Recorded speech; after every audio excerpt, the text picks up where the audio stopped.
eu vou apresentar para vocês o que eu me propus a fazer, né, na aula de hoje e tal. E, gente, de boa, eu sei que todo mundo gosta de ficar com a câmera fechada, você está deitado no sofá aí, curtindo, de boa, na sua cama, ou, enfim, onde você quiser, do jeito que você quiser, bom demais.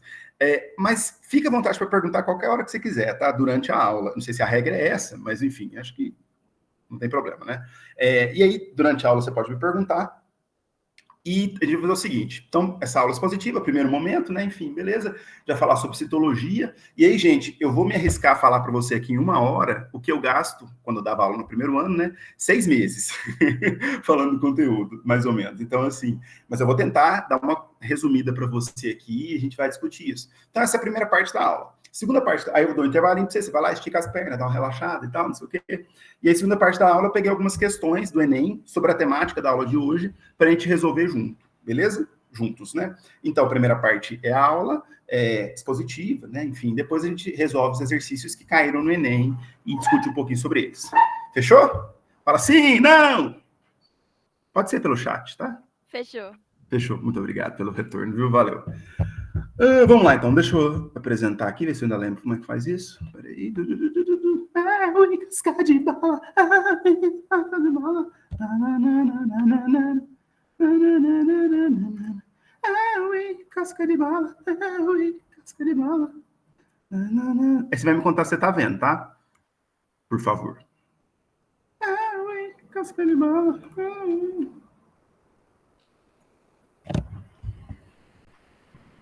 Agora eu não te vendo, não estou te vendo, mas você me vê, provavelmente. Alguém só pode falar se vocês estão vendo bem, direitinho, de boa?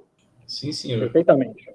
Fechou no 10, beleza, então vamos lá. Então, a ideia da aula de hoje é a gente falar um pouquinho sobre citologia e sobre metabolismo energético, né? Sobre como o nosso corpo produz energia, como eu consegui ter energia para fazer essa dança bonita, maravilhosa. Talvez não, né? Enfim, né? Essa dança esforçada. Então, como que eu consigo energia para chegar nesse ponto, né? Mas primeiro eu vou te contar um pouquinho sobre quais são essas fábricas de energia no nosso corpo e o quanto elas são importantes para a gente. Então, olha só. Bom, todos nós somos seres vivos, não é isso? Você fala, sim!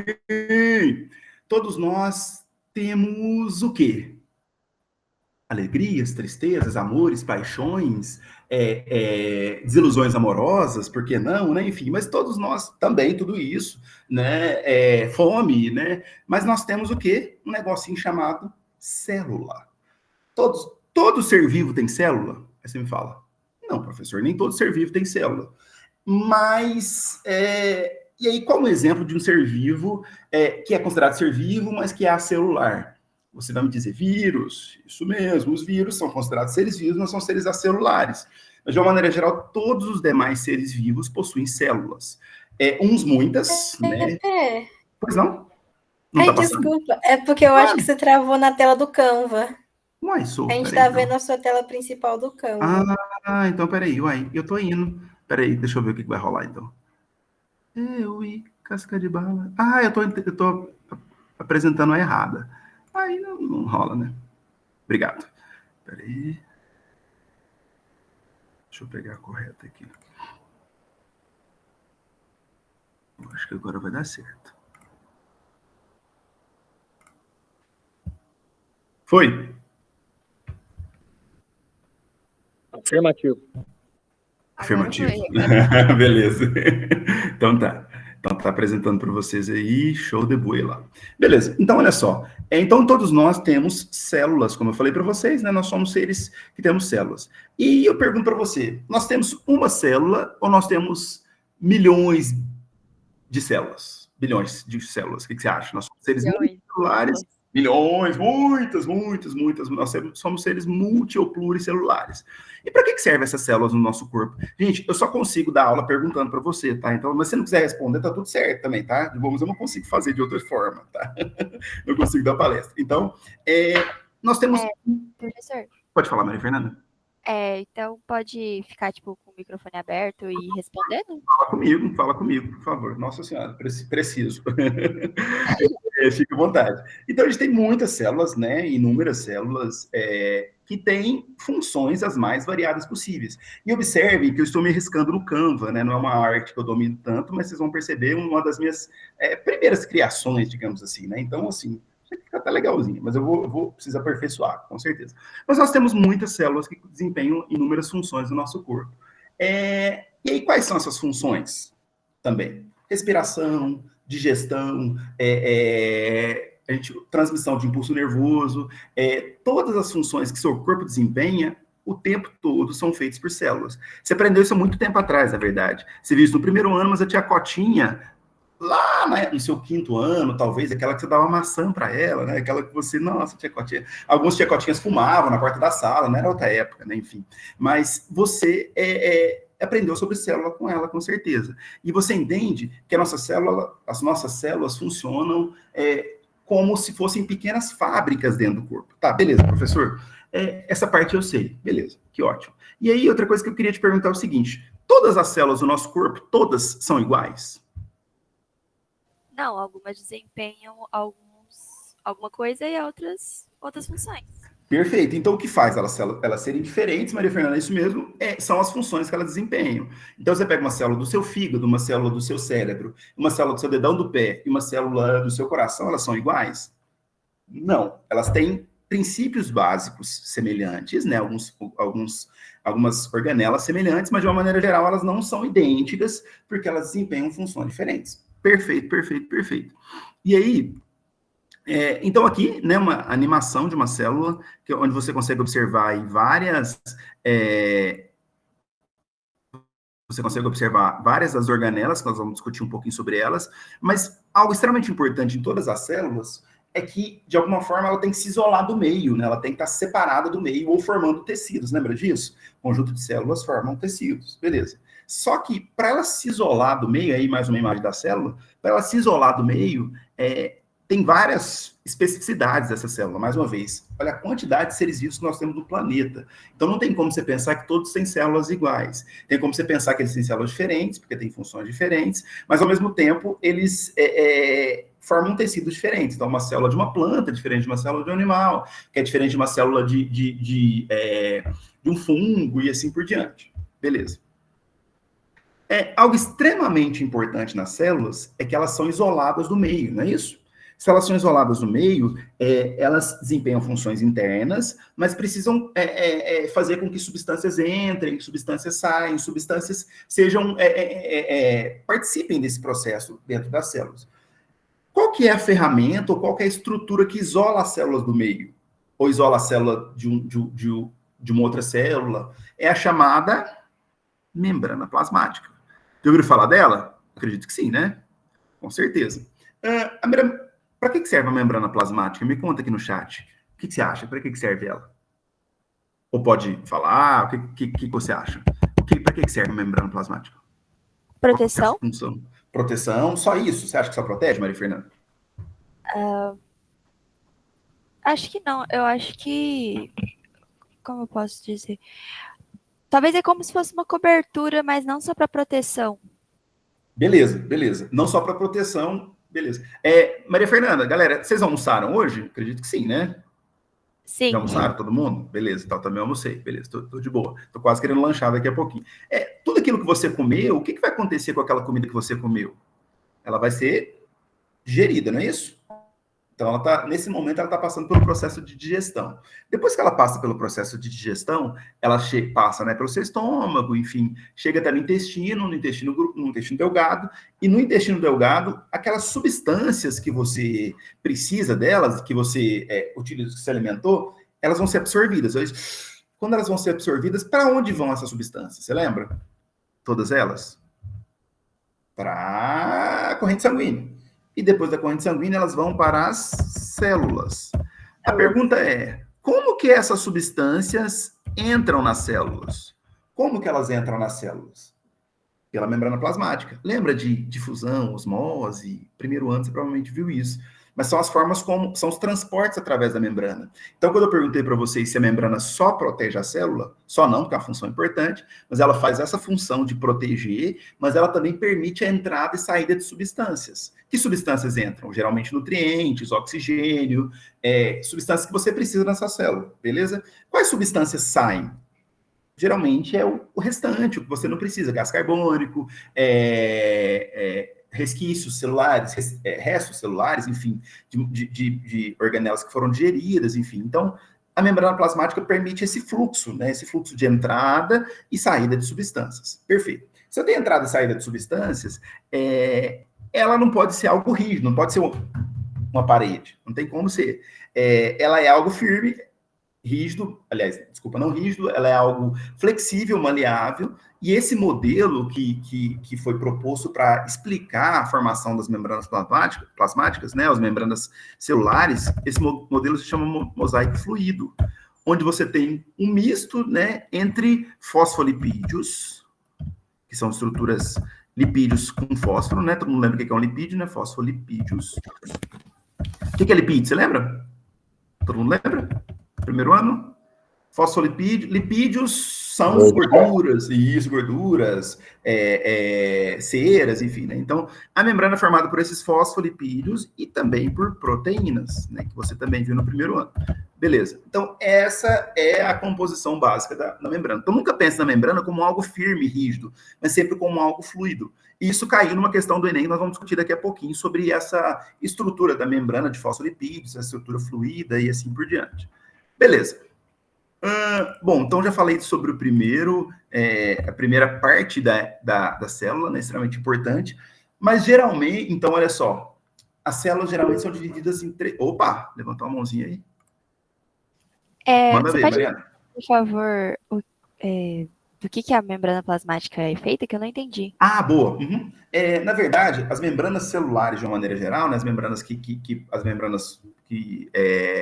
estão relacionadas à proteção das células, né, enfim, entrada e saída de substâncias, elas são compostas basicamente por fosfolipídios, que são essas estruturas aqui que eu te mostrei, que são essas estruturas que têm o lipídio na ponta, o fósforo na ponta, os lipídios aqui, então elas formam uma bicamada de fosfolipídios, né, então essa é a composição principal das membranas, né, então, são inúmeras moléculas justapostas, prontinhas, né, pertinhas umas das outras, e também proteínas, proteínas, glicídios também, mas mais proteínas. E para que servem essas proteínas? Muitas delas atravessam a membrana inteira e formam canais para entrada e saída de substâncias, Mariana, olha que legal. Então, por exemplo, quando você respira, né, oxigênio, nós estamos respirando o tempo inteiro, esse oxigênio ele passa pelas minhas vias aéreas superiores, traqueia, brônquios, bronquíolos, pulmões. Quando chega lá nos alvéolos pulmonares, lá na parte mais extrema dos seus pulmões, ele está em contato com o sangue, e esse contato com o sangue faz o oxigênio entrar no sangue, a gente chama isso de hematose. E essa hematose, então esse oxigênio, ele precisa entrar na célula, daqui a pouco você vai entender por quê. Quando ele entra na célula, ele entra por essas proteínas que compõem a membrana plasmática. Então, imaginem tubos, né? E esses tubos fazem com que a substância entre lá ou saia, né? Então, são proteínas também. Então, os principais componentes da membrana são fosfolipídios e proteínas, beleza? No modelo chamado mosaico fluido. Fechou? Beleza. Toda célula... No caso, as nossas células são células eucariontes, né, células verdadeiras, né, enfim, são formadas por membrana plasmática, por citoplasma e por núcleo. Você já viu isso várias vezes também, tia Cotinha já te falou disso também. Então, células eucariontes são formadas por membrana, citoplasma e núcleo. O citoplasma, na verdade, é a estrutura que fica entre a membrana e o núcleo. Então, ali estão várias organelas citoplasmáticas, que a gente fala aqui, organelas que desempenham as inúmeras funções que o nosso corpo precisa para sobreviver. Mais uma vez, nós temos tecidos diferentes, estruturas diferentes, órgãos diferentes, funções diferentes. Nem todas as células são idênticas. Ah, professor, mas por que vocês usam sempre esse mesmo modelo para explicar para a gente? É para te mostrar uma célula padrão. Mas nem todas as células do nosso corpo têm todas aquelas estruturas. E algumas células têm mais, outras têm menos. Então, depende muito da função. Vou te dar um exemplo, daqui a pouco a gente vai falar muito dessas organelas, mas, por exemplo, músculo. Para que servem os nossos músculos? Para malhar, né? Ficar toro na academia, né? Enfim, eu tenho ido. O meu horário de treinar, na verdade, é com o pessoal... Força para ter sustentação. Sustentação do esqueleto, né? Para conseguir correr. Para isso, você precisa de força e energia.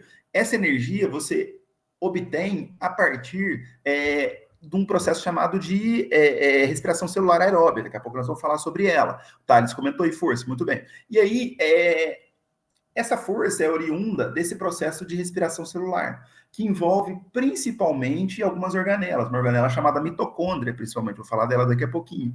Então, você concorda que se os músculos precisam de muita energia o tempo inteiro para sustentar o nosso corpo, você concorda que eu vou encontrar muito mais mitocôndrias lá, nas células musculares, do que, por exemplo, nas células dos seus rins, por exemplo?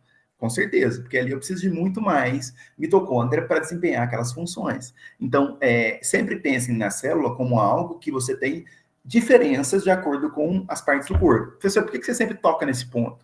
Porque, cara, as questões do Enem, eles gostam muito de te dar comandos muito práticos, de situações reais do seu corpo. Daqui a pouco nós vamos resolver algumas questões, você vai ver que são situações reais do seu corpo. Então, você precisa entender as funções que são desempenhadas por essas estruturas e a importância delas. Beleza. Então, a minha ideia aqui agora com vocês é passar, mas de forma bem resumida. E aí, gente, mais uma vez, é o seguinte, como é uma aula de cursinho, né, enfim, que é uma aula mais resumida, eu não consigo aprofundar tanto aqui nos aspectos da função de cada organela. Mas, aí eu posso passar para vocês depois material para vocês lerem mais a respeito, enfim. Mas, para o que é mais cobrado no Enem, acredito que o que a gente vai abordar aqui seria suficiente, tá? Então, eu vou te mostrar aqui as principais organelas que compõem as células dos seres vivos de uma maneira geral. Beleza. Lá no primeiro ano, provavelmente, você discutiu sobre composição química dos seres vivos, né? É uma das primeiras matérias que você vê. E aí você vê sobre água, sobre sais minerais, que são os componentes inorgânicos, e você vê sobre os componentes orgânicos, que são proteínas, carboidratos, lipídios, ácidos nucleicos. Lembra disso? Lembra? Mais ou menos? Mais ou menos. Tá. E aí eu vou falar um pouquinho sobre isso para vocês. Bom, beleza. Uma das principais substâncias orgânicas que o nosso corpo precisa são as proteínas, né? Para que serve proteína? Você lembra? A gente começou a falar disso lá na genética também um pouquinho. Para que serve proteína no nosso corpo? Tem no DNA, no RNA. Beleza, compõe DNA, RNA. Tem também a estrutura muscular, que é importante. Você tem a célula de defesa, por exemplo, os macrófagos, as principais células de defesa do seu corpo são proteínas. Perfeito. Você tem uma organela na sua célula específica para auxiliar na produção de proteínas. E aí, mais uma vez, síntese de proteínas, gente, é uma aula à parte. Então, eu acho que até já falei sobre isso com vocês. Não me lembro, mas a gente pode falar disso em outro momento. Mas o que você precisa entender agora? Qual organela no nosso corpo está associada à produção de proteína? Os ribossomos. É uma organela extremamente importante porque você tem 3 tipos de ribossomo, o RNA ribossômico, o RNA, três tipos de RNA, o RNA ribossômico, o mensageiro e o transportador. Esses 3 tipos de RNA auxiliam na formação das proteínas, dentre ele o RNA ribossômico ou o ribossomo. Toda aquela formação da proteína a partir das trincas de bases nitrogenadas, tudo é a base dessa organela chamada ribossomo. Então, ela é extremamente importante por desempenhar essa função. E aí eu deixei essa imagem aqui porque ela tem mais ou menos esse formato, né? Beleza.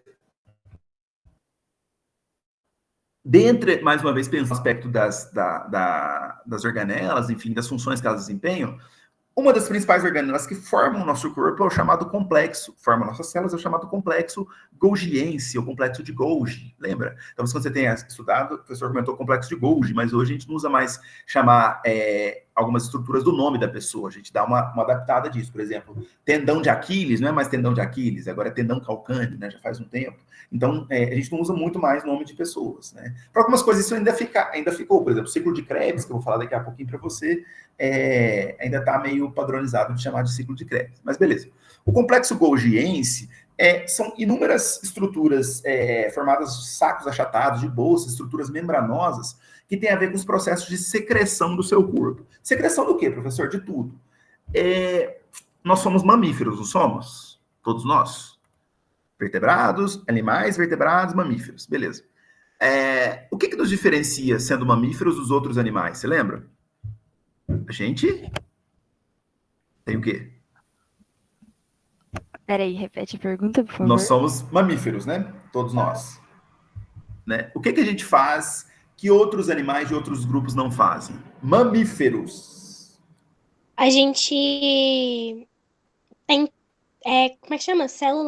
Glândulas Perfeito, mamárias. Gabriela, isso mesmo, glândulas mamárias, perfeito, perfeito. E não só, obrigado, não só como glândula, gestação interna também e tal, apesar de não ser exclusividade dos mamíferos, mas nós também temos, mas nós temos glândulas mamárias, muito bem, como a Gabriela disse. Mas não só glândulas mamárias, nós temos também outras glândulas sudoríparas, glândulas sebáceas, nós temos glândulas de uma maneira geral, que alguns outros animais não têm como nós temos elaborado.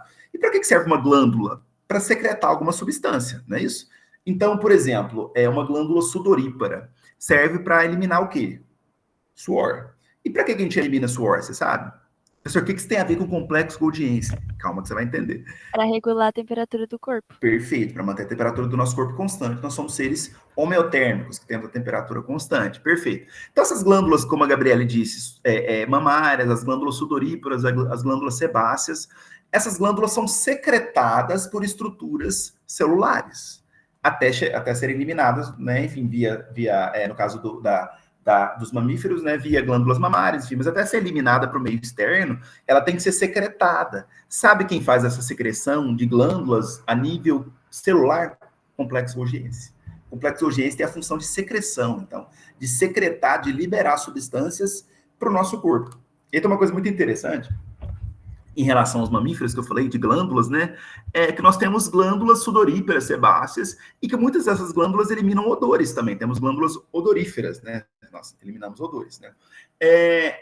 Nos mamíferos, de uma maneira geral, isso é muito mais evidente. Quem é da roça, né, igual eu, sabe, já sentiu o cheiro de jarataca. Alguém que já sentiu o cheiro de jarataca? É um gambazinho que tem aqui no Cerrado. É um cheiro insuportável, né? É um cheiro insuportável. Por que a jarataca, né, faz isso, o gambazinho faz isso? Porque ele libera esse odor via glândulas, né, odoríferas, para eliminar ou para impedir com que um possível predador chegue até ele.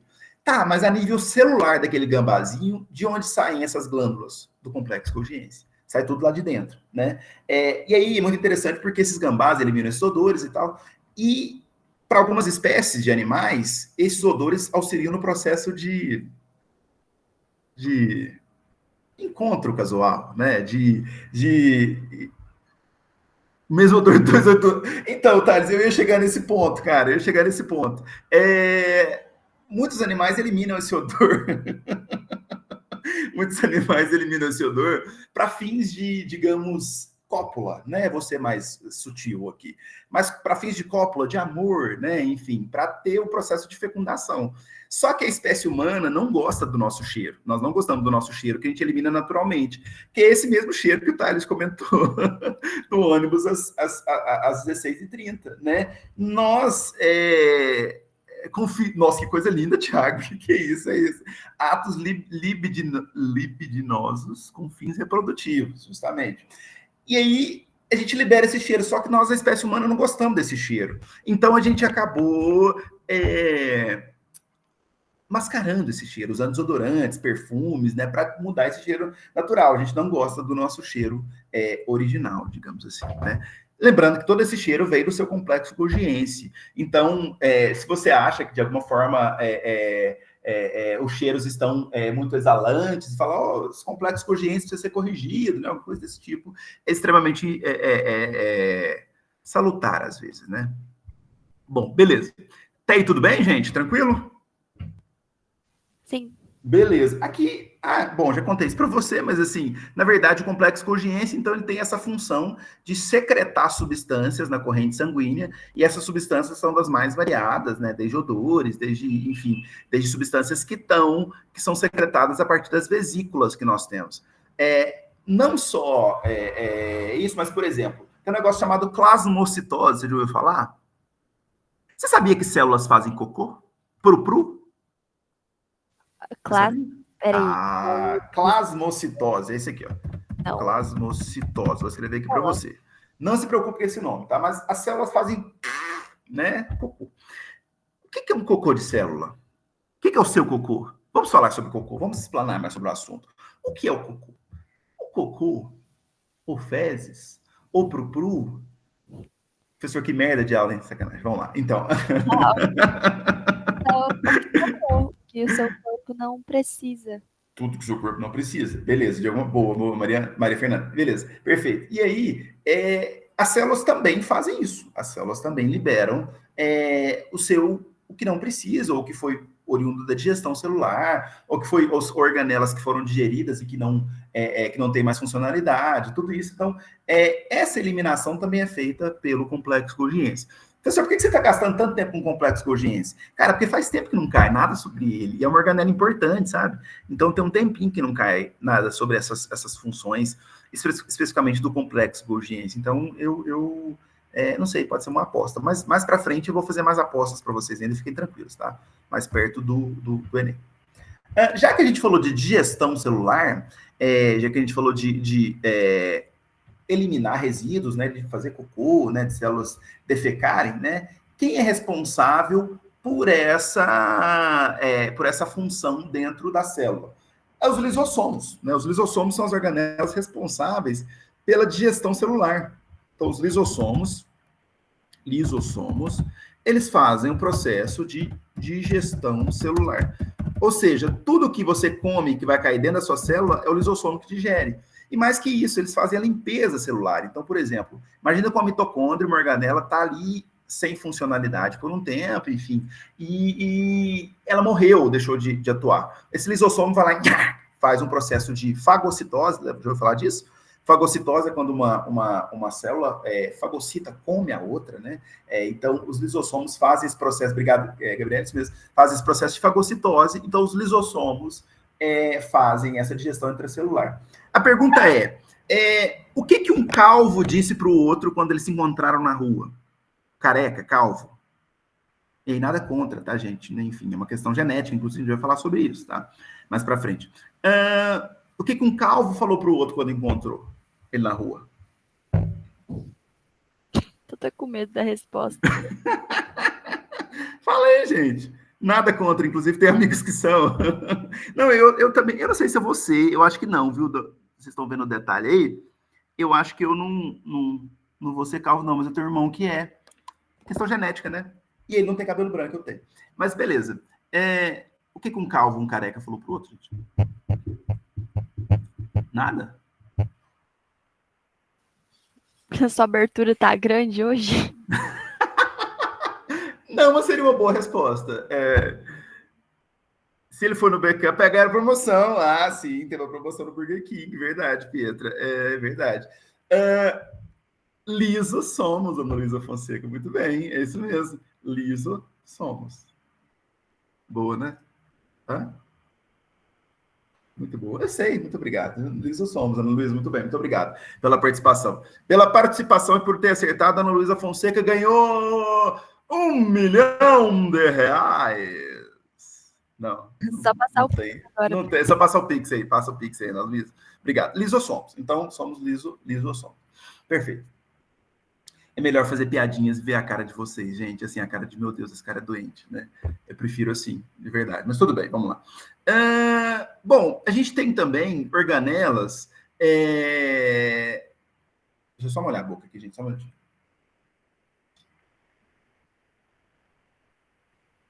Muito bom. Você já se hidratou hoje? Já tomou água? Bastante? Pelo menos 2 litros por dia, tá? Recomendado. Nós estamos num período seco aí, enfim, então, né, não se esqueça de se hidratar. Sim! Fala sim aí para mim no chat, quem tá aqui, quem me ouviu, Maria Fernanda, obrigado. Fala sim, quem tá aí? Sim, capitão, sim! Vocês estão prontos? Sim, deixa eu ver. Sim. Obrigado. Deixa eu ver mais sim aí. Sim. Interatividade, gente. Vocês precisam conversar comigo, porque senão eu vou ficando carente, entendeu? Assim, chateado. Eu Muito ia obrigado. tentar ligar a câmera, mas a janela ali não colaborou. Não rolou? Fica tranquilo, de boa. Gente, muito obrigado pela participação. Você aí, amigo telespectador, que está aí participando com a gente. Vamos lá.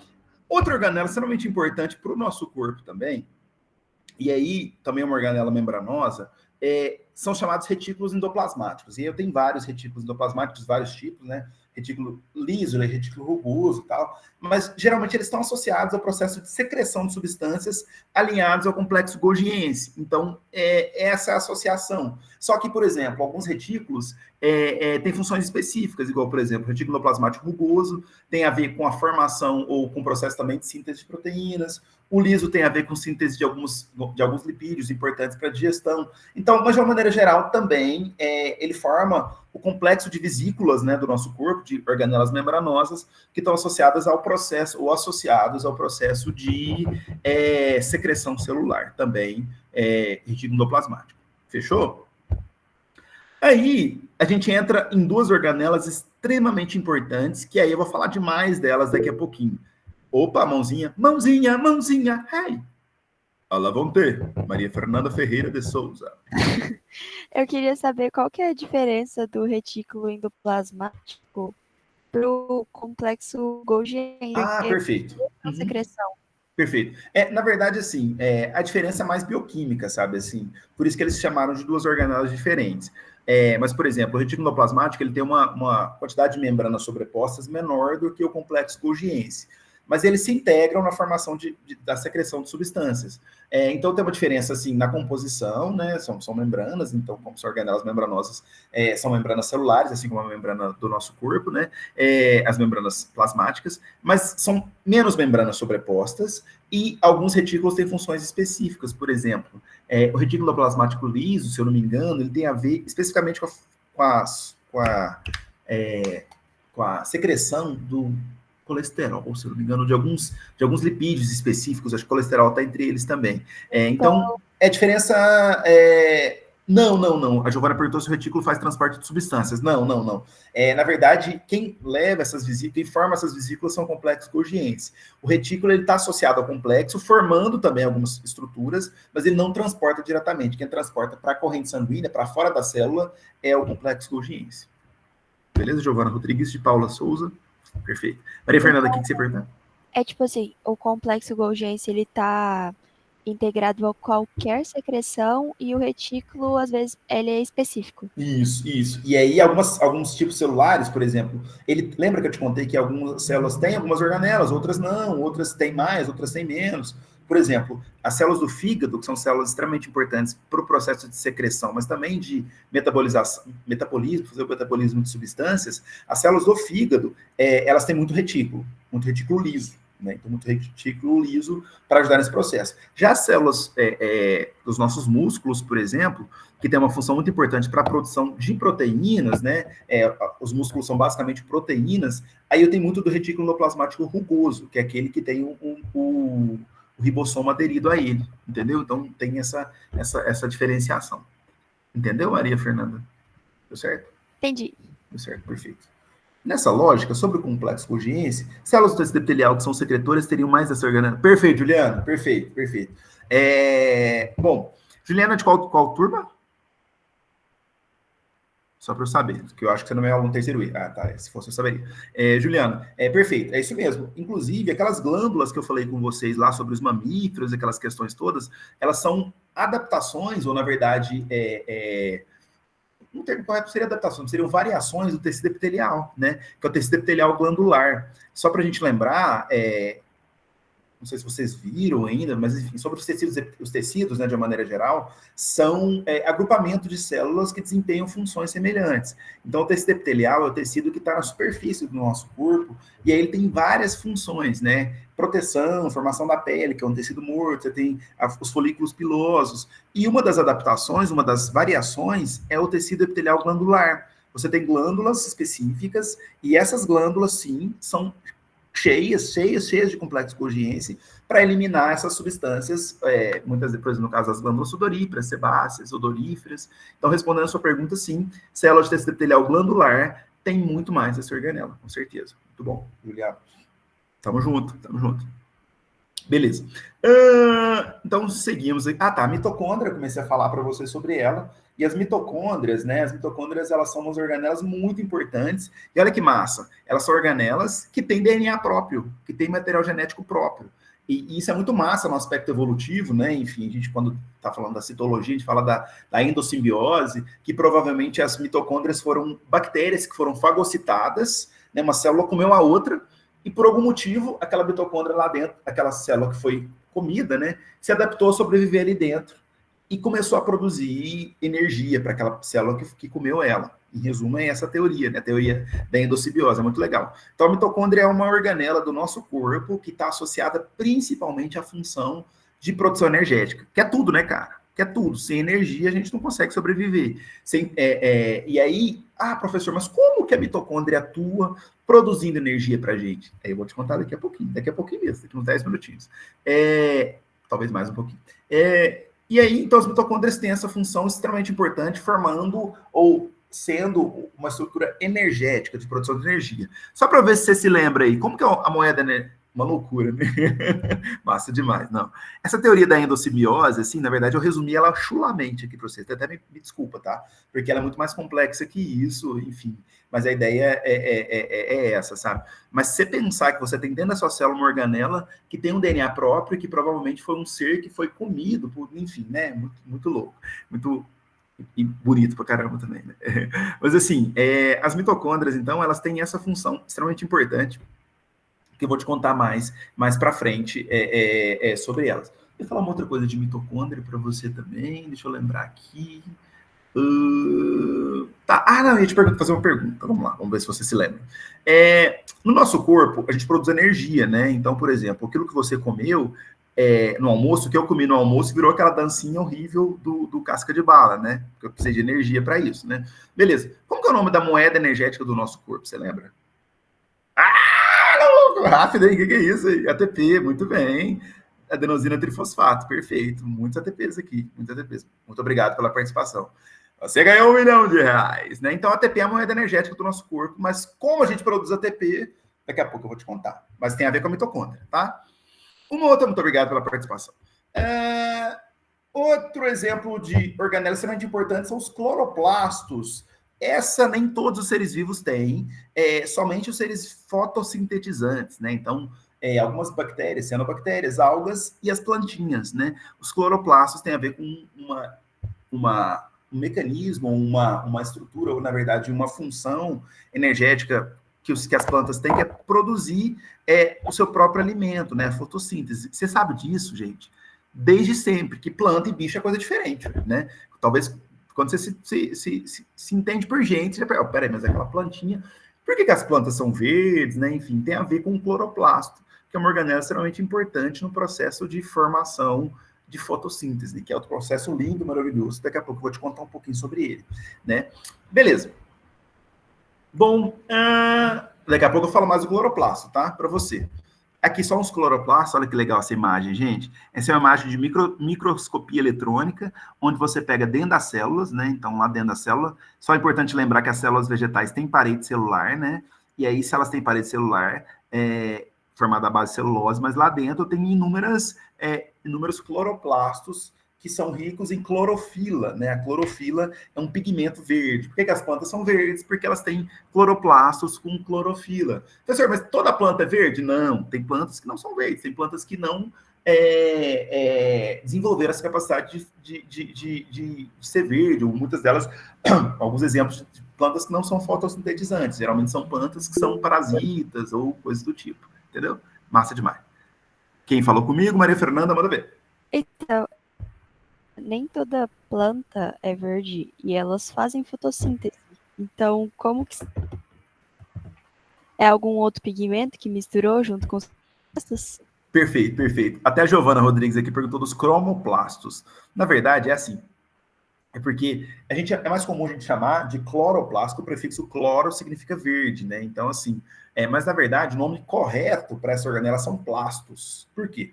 Porque a partir dos plastos, eu posso ter plastos de várias cores. Eu tenho o cloroplasto, eu tenho o leucoplasto, eu tenho enfim, vários plastos. Então, de acordo com o pigmento que ela tem, a gente dá o nome a essa substância. A Giovana colocou aqui cromoplastos, mas na verdade, eu não me lembro de ver esse termo cromo, né? O cromo tem a ver com cor também, né? Assim, seria algo mais geral, não só especificando. Então, você tem os plastos, que são essas organelas membranosas também, e aí vocês têm os cloroplastos, mas você tem também os leucoplastos, eu tô me lembrando só desses dois, mas acho que tem mais, eu não tô lembrando mais não. E aí, respondendo a sua pergunta, Mariana, Você perguntou sobre, plantas que não são verdes, né? Beleza, bom. As que não têm verde, elas podem usar esses outros pigmentos para fazer fotossíntese, não é tão comum, mas se você encontrar uma planta que não tem nenhum pigmento, provavelmente, como que ela está se alimentando, então, se ela não consegue fazer fotossíntese? Por exemplo, não sei se alguém já viu aqui uma planta chamada cipó-chumbo. Cipó-chumbo é uma planta que é uma planta parasita, né? Esse pó-chumbo, ele tem austórios, que são estruturas muito bacanas, assim, para ele, claro, né? Mas ele consegue penetrar dentro do floema, no caso da planta hospedeira, né? E sugar diretamente a seiva elaborada dela. Então, olha que interessante. Ele não precisa de fotossíntese, porque ele suga de alguém. Então, ele se entrelaça em alguma planta que está fazendo fotossíntese e com seus austórios, aquela estrutura, ele suga diretamente a seiva elaborada daquela plantinha, entendeu?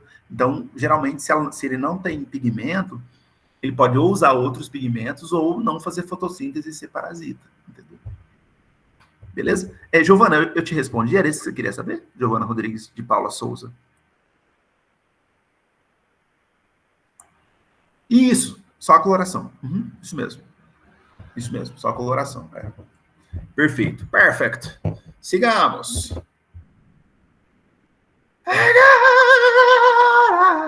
Então, olha só. Nós estamos entrando dentro da célula, né? Então, a gente passou pela membrana. Falou, e aí, membrana, tudo bem? Mosaico fluido, fosfolipídios, mais proteínas.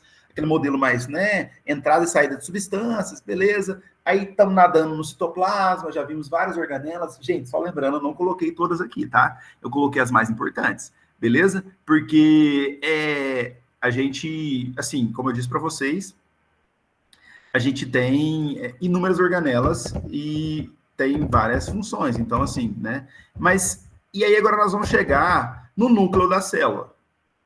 E o núcleo é extremamente importante, né? E aí, antes da gente chegar no núcleo da célula, eu queria mostrar para vocês uma outra questão aqui extremamente importante. Quer ver? Pera... Só um minutinho. Porque, assim, como é sexta-feira, né? Meus meninos adoram isso aí. Pode ter também daqui a pouquinho. Mas agora é uma vibe mais, assim... Parei aqui porque a Pietra falou uma coisa. Acho que o Pepe tá sofrendo longe da gente. Gente... Não, vocês têm noção. sofrendo com alguma Vocês coisa? não têm noção. Vocês não têm noção do tanto que eu gosto da sala de aula. Nossa, mas tudo bem, vamos lá. Vamos continuar a sofrência aqui. Vamos lá. Mas é isso mesmo, tá sofrido. Nossa, essa é sofrida, hein? Ó, o pessoal pediu aí coffee break, vocês já querem? Tá pensando em andar mais um pouquinho aqui. Já quer coffee, Ana Vitória Brazos do Nascimento? Eu acho que tá sofrendo longe da gente, Pipi. Estou sofrendo longe de vocês. Mas vamos lá. Eu falei que não ia falar disso, então não vou falar. Mas vamos lá, estou sofrendo sim, eu queria estar... Agora foi a pau. entendi. A música foi coffee, para dar uma, né?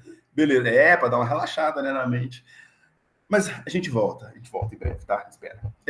Gente, vamos continuar aqui. Então, falando de núcleo agora. Nós somos dois tristes que nunca serão felizes. Espera que eu vou pegar, vou apresentar aqui. Tô com a sensação de que escolhi errado quem tá do meu lado. Estão vendo aí? Gente, isso fica mais claro. Todo casal... Beleza. Então, núcleo celular agora. Núcleo é extremamente importante, porque é lá que está o seu material genético, né? E esse ano a gente está vendo muito sobre genética, material genético, ainda vamos ver bastante coisa, né? Mas está lá dentro do nosso material genético e também ele tem inúmeras outras funções, né? Beleza. Só que uma das funções extremamente importantes é que o núcleo celular ele coordena um processo que para a nossa célula é muito importante, que são as divisões celulares, né? Nossas células se dividem. Por que uma célula se divide, você sabe? Para quê? Ela levantou um dia e falou, cansei, tô chateada, hoje eu quero me dividir, hoje eu quero ser duas. Não, cansei de mim sozinho, tô triste. Por que uma célula se divide, você sabe? Para quê? Porque células morrem. Então, perfeito. Elas precisam poder ter o mesmo número que tinha antes. Perfeito. Precisa ter uma perpetuidade, né? Existe a palavra, sei lá. Enfim, tem que manter aquele tecido funcionando. Perfeito, Maria. Então, nesse caso, essas células têm que ter essa divisão. Perfeito.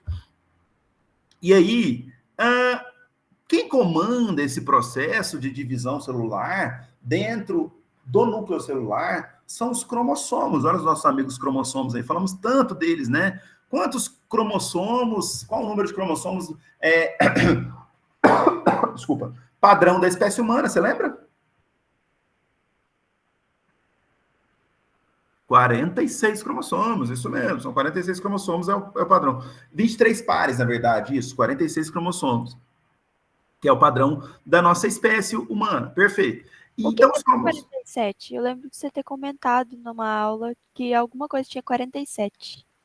Então, é que na verdade a gente tem variações, né? Como eu disse, é o padrão básico da espécie humana, mas a gente tem algumas aneuploidias ou poliploidias que são variações desse número. Por exemplo, a síndrome de Down é um exemplo de uma poliploidia, onde você tem um cromossomo a mais do par 21. Então, as pessoas que têm a síndrome de Down, elas têm um cromossomo a mais. Então, elas têm 47 cromossomos. Talvez seja isso, Maria Fernanda, será? A gente fala de tanta coisa na sua sala? Tem hora que assim, a gente vai de, né? A gente vai lá de Platão, depois volta, mas acho que foi talvez trissomia do 21, Gabriel, justamente. Trissomia do 21. Mas, perfeito. Beleza, então, os cromossomos, eles coordenam esse processo de divisão celular, que são extremamente importantes. Esse aí sou eu, essa imagem, vocês estão vendo aí, eu estava me barbeando hoje de manhã, e aí é uma animação minha, não sei se vocês estão vendo aí, se dá para perceber que sou eu mesmo, não é? Essa pessoa sou eu. Não é isso, gente? Igualzinho. Igual, não é? Então, eu tenho essa barba aí bem né, grande e tal, bem proeminente. Essa pessoa sou eu. E aí, esse cara aqui, ele tava se barbeando. E ele tava se barbeando, né, porque hoje é sexta-feira, né, e tal, preparando, tinha os contatinhos, aquela coisa toda, né, enfim, tava se preparando aquele banho de repente, sabe o que aconteceu? O cara se cortou. Fosse o Cauã, Gabriel, verdade, o Cauã, não, a gente se parece muito, né, todo mundo sabe. Galera, só para vocês saberem, a galera que tá aqui, a gente não tá no dia a dia, né, enfim, é isso. Cauã é meu irmão gêmeo, é o Cauã Raymond, não sei se vocês conhecem. Tenho certeza que vocês viram e acharam parecido, né, o Cauã é meu irmão gêmeo. Não parece? Vocês acham que não? Cara, claro que sei que é.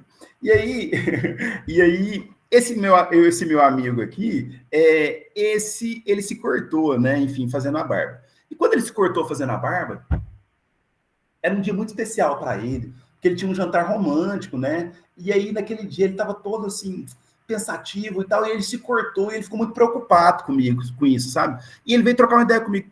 Eu falei, agora, cara, eu me cortei fazendo barba e tal, e isso vai crescer, como é que é? Vai sarar? Eu falei, cara, vai, fica tranquilo, você vai ficar bem e tal, vai dar tudo certo, relaxa, você põe só um negocinho, mas não vai sarar na hora. Por quê? Falei, porque as suas células foram rompidas, né, cara, tecido sanguíneo e tal, e aí essas células vão demorar um tempo para crescer. Paulo, então me explica sobre isso. E aí, naquela ligação, né, eu fui explicando para ele sobre isso. Como que as células que foram lesadas ou que morreram crescem? Como que se chama essa divisão celular? Você lembra? É a famosa quando você tem células que foram lesadas de um tecido qualquer, então pode ser no rosto, como do meu amigo aqui, justamente, Thales, a nossa amiga mitose, né? A mitose é uma divisão celular onde você tem células da mesma ploidia sendo produzidas, geralmente para compor um tecido que foi lesado. Então, a mitose é uma divisão celular que a gente chama de equacional. O que significa isso? Ela mantém a ploidia constante, né? Então, ela mantém com que, por exemplo, células 2N, no caso do meu amigo aqui, que foram lesionadas, elas vão ser produzidas novamente. Pessoal, essa acho que eu já falei, mas enfim, a gente vai ficando velho e repetindo as coisas, né? Um cachorrinho chegou no pet shop e ele entrou. O que o cachorro falou para a dona do pet shop? Mitose. Entendeu? Ai, Senhor. Senhor. Então, é isso, mitose. O melhor é não precisar, né? Enfim, mas eu queria ver a cara de vocês, tipo assim, que cara ridículo. Nossa Senhora, meu Deus. Você sabe que eu conto para minha esposa as coisas que eu faço em aula, né? Assim, minha esposa é pedagoga, ela me dá super suporte, assim, para as atividades, as coisas que eu penso, ela me ajuda pra caramba. E aí eu conto para ela as coisas que eu faço, as piadinhas que eu faço e tal. Ela fala assim... Verdade. E aí ela fala assim, a Flaviana fala assim, nossa, eles devem achar tão ridículo as coisas que você fala, né? Fala, olha, eles acham ridículo, eles não são tão sinceros, talvez precise de nota para passar, né, e tal. Mas ela fala, nossa, porque, né? Mas enfim, né? Tô virando tiozão mesmo, é fato, né? Mas o nosso amigo aqui, então, ele se cortou e ele está passando por um processo de mitose. Gente, e aí, ó, agora de verdade, quando a gente fala de aqui é uma representação de um processo de mitose, né? E aí, gente, é impossível eu resumir a mitose para você no tempo que nós temos aqui, de uma forma com os detalhes que talvez precisam ter, mas eu vou me esforçar aqui. Mas vou colocando alguns pontos para você aqui que são importantes, mas aí, se você quiser, depois, João Vitor, depois me dá um olá lá, que eu posso separar alguns materiais mais para vocês lerem sobre mitose também e tal. Mas o que eu trouxe aqui para vocês é uma representação geral das 4 fases da mitose para ocorrer divisão celular. Primeiro, você precisa entender por que uma célula faz mitose, vocês já me responderam. Ou ela morreu, precisa ser substituída, ou está em crescimento, cara. Vocês estão fazendo muita mitose, vocês estão na adolescência, em fase de crescimento, então vocês estão produzindo muitas células, né? Então, eu também acho, cara, nossa, eu acho maravilhoso. No, Thales falando, é tão linda a separação dos cromossomos e suas cópias, eu acho também perfeita, uma coisa perfeita. Gabriele Moura Santos, fique à vontade. Professor, talvez possa ser uma pergunta assim meio boba, mas... De jeito nenhum. Chega o Beth. Porque, tipo, eu nunca parei pra pensar. Mas a mitose, não, a célula, ela faz mitose antes ou depois de morrer? Antes. Perfeito. Antes, não, perfeito. Assim, é muito interessante, porque assim, e eu tava esperando essa pergunta, porque você viu que eu falei de morte 2 vezes das células e tal. Na verdade, assim, há uma substituição constante nos nossos tecidos, né? E aí, esses dias eu tenho um pequeno de 6 anos, o Bernardo, e um de 3 anos. O Henrique. E aí eu gosto muito de falar sobre seres vivos com eles, né? Vamos ir, né? Enfim, e eles gostam também de saber e tal. E aí um dia o Bernardo me perguntou se nós perdíamos a pele como as cobras perdem. Porque ele viu um filme que a cobra perdia a pele, enfim, ele queria saber se nós perdíamos a pele assim como a cobra perdia. Eu falei, olha, a gente perde, mas não do jeito que a cobra perde. Como assim, papai? Eu falei, por exemplo, a cobra sai o tecido inteiro, né? Então você percebe nitidamente aquele tecido, aquela epiderme dela, aquele tecido epitelial dela. E nós humanos, eu explicando para ele, aos poucos, né, Bernardo? Então, por exemplo, quando você toma banho, esfrega, sua pele vai sair. Mas como assim? Eu não vejo. Eu falei, por que você não vê? Porque são pedacinhos pequenos, microscópicos, e ele já viu o microscópio, enfim, então são pedaços microscópicos. Então, Gabriele, o que acontece com a gente? Quando a nossa pele vai morrendo, quando os nossos tecidos vão morrendo, eles vão sendo substituídos por outras células. Então, aquela célula que está no processo de formação da outra, ela já está quase que finalizando a sua vida. Então, ela produz uma nova e dali a alguns segundos ela já morre, já perde a sua função. E é muito massa pensar sobre isso, que você pensar que nós somos substituídos continuamente, né? É uma substituição contínua, né, nossa. Então, quer dizer, nós estamos sempre perdendo tecido, perdendo células mortas, mas sendo repostos. Por que a gente morre? Porque chega um momento que essa fábrica para, né? A gente vai parar de produzir células novas. Então, não só na pele, mas em todos os tecidos do seu corpo. Então, isso já começa a acontecer, enfim, segunda metade da vida, talvez, a partir dos 40, 45 anos, as células começam a diminuir a produção. Então, por que as pessoas dão rugas na pele? O colágeno, a diminuição, acontece a diminuição. Por que o cabelo fica branco? Porque você para de produzir pigmento, né? Então, tem todo esse processo. Esses dias o Bernardo, para mim, falou assim, somos um navio de Teseu. Não conheço a história, depois se quiser me contar, Thales, que vai afundar em algum momento, é isso, assim? Que vai, né? É estranho pensar nisso, tá, gente? Mas assim, e aí um dia desse, o Bernardo, meu filho, também me perguntou, papai, você vai morrer? Eu falei, não, meu filho, que é isso? Não, porque eu me preocupo que você tem um cabelo muito branco, e aí, que significa que pessoas que eu conheço que têm cabelos muito branquinhos são pessoas velhinhas que vão morrer. Eu falei, não, meu filho, tadinho, né? Então, eu falei, não se preocupe com isso não, e tal, não sei o quê. Fiquei chateado, falei, vou pintar o cabelo. Não, mas falei, não, mas assim, ele ficou pensativo em relação a isso. Crianças pensam em umas coisas interessantes. Bom, mas aí, gente, as etapas da mitose, as 4 etapas, elas são as seguintes, eu vou colocar aqui para você, e aí, a partir disso, claro, não vai dar para detalhar completamente, mas eu vou contar alguns pontos que acontecem em cada uma delas, né? Então, a anáfase, Desculpa. Tem gente devagar? Comecei da segunda fase. Deixa eu ver.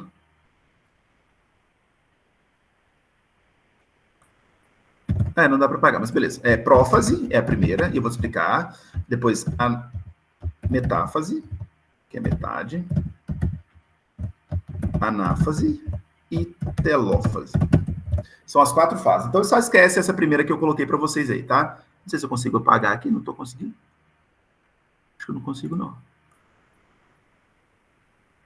Então, prófase, metáfase, anáfase e telófase. São as 4 etapas da mitose. Beleza, professor, o que acontece, gente? E aí eu vou te contar para você entender o que tem que acontecer. Então, para uma célula se dividir, ela precisa primeiro se preparar para esse processo de divisão, né? E aí eu vou voltar à animação que eu trouxe para vocês aqui. Então, para ela se dividir, ela precisa primeiro se preparar. Só um minutinho. E onde que eu fui?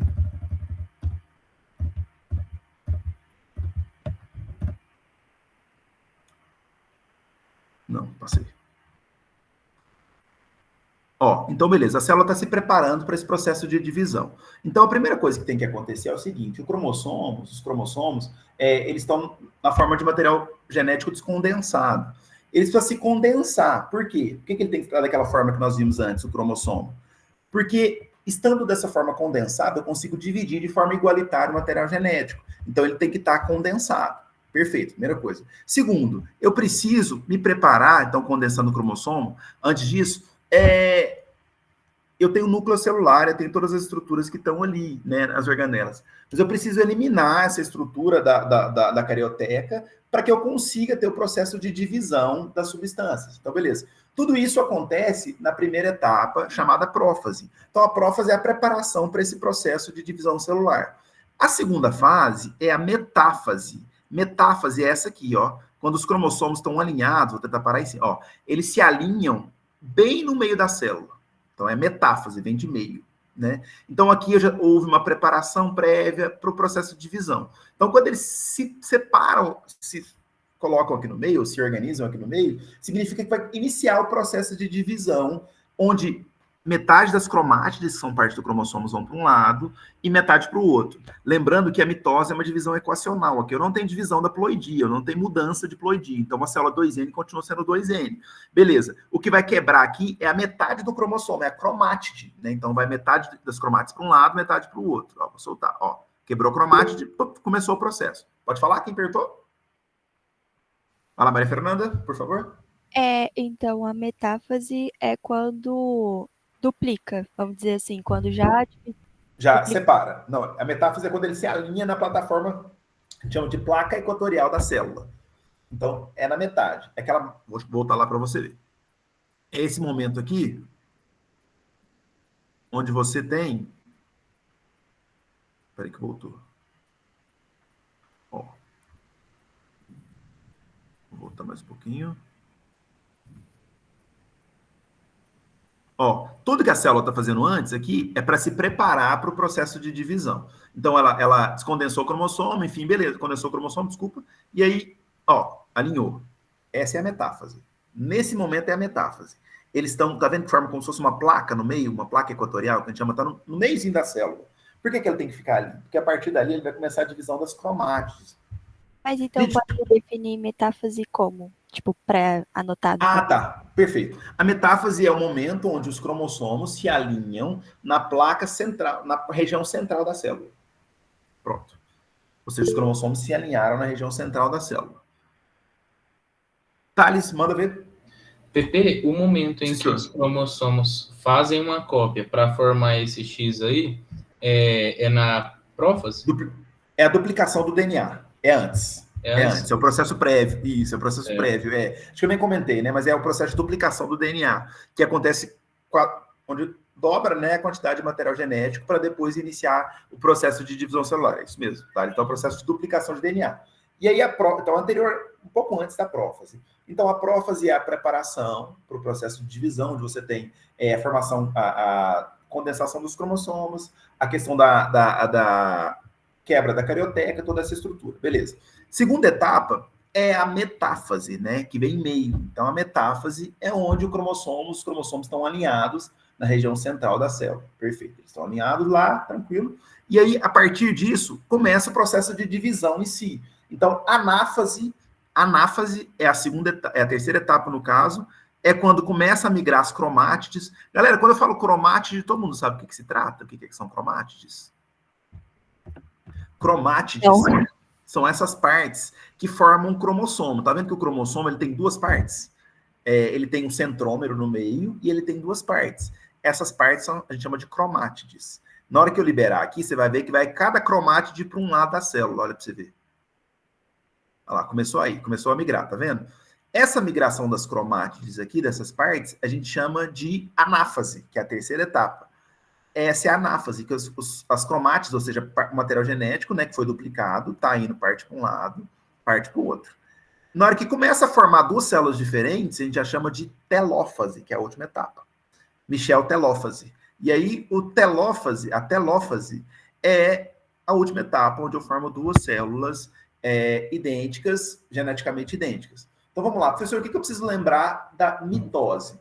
É uma divisão equacional, uma divisão que não há redução na metade, redução da ploidia da célula. Então, uma célula 2N forma outra célula idêntica a ela, como se fosse clone.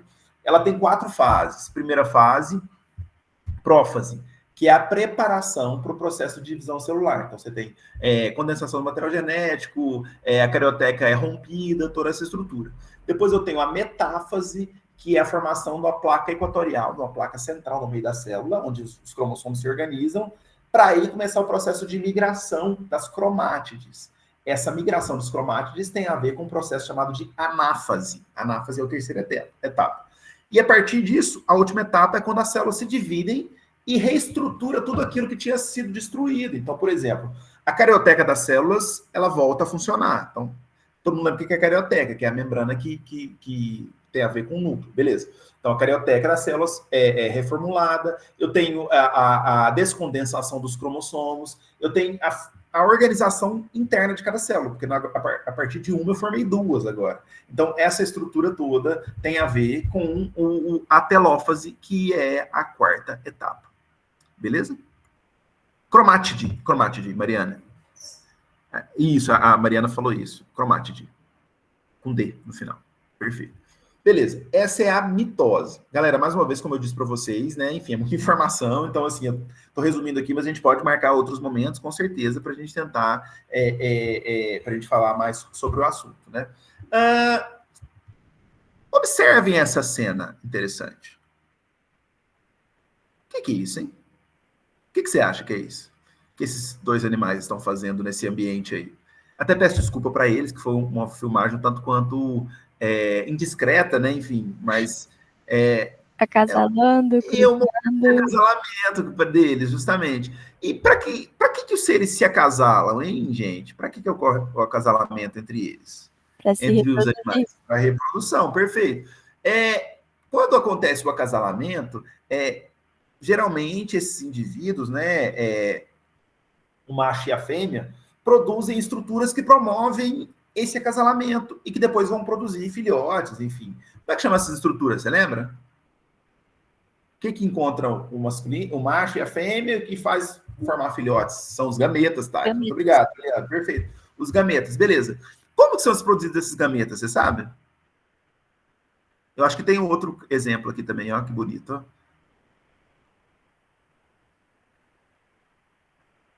Acho que esse não pegou as vias de fato, não. Pegou só a prévia. Não, isso não foram para as vias de fato, não. Não, achei que tivesse, não. Ah, começou lá. Entendeu? Reprodução, né? Rápido. Então. Reprodução. Esse processo perfeito para a produção de gametas, eu preciso fazer o quê? A meiose. Beleza. Então, para reproduzir, eu tenho que ter gameta. Para ter gameta, eu tenho que ter meiose. Meiose, o nome mesmo diz, é meio. Meiose significa meio. Significa que eu vou reduzir o número de células daquele indivíduo pela metade, não é isso? Então, olha só, nós somos, como vocês me falaram agora mesmo, 2N igual a 46. Então, nós temos 46 cromossomos ou 23 pares. A partir da meiose, a partir da produção de gametas na espécie humana, qual que é a ploidia do gameta masculino? 23. Qual que é a ploidia do gameta feminino? 23 também. Então, é a metade. Então, o que é a intenção dessa divisão celular? É produzir a metade de cromossomos, não é isso? Perfeito? Ou produzir... E por que a metade, gente? Para quê? Por que isso acontece? Por que eu preciso produzir a metade durante o processo de produção de meiose, no caso? Quando juntar para criar um indivíduo novo, vai ter o mesmo tanto de células que um indivíduo. Original, para manter, perfeito. Então, é isso mesmo, para manter as células originais, tranquilo. Então, ó...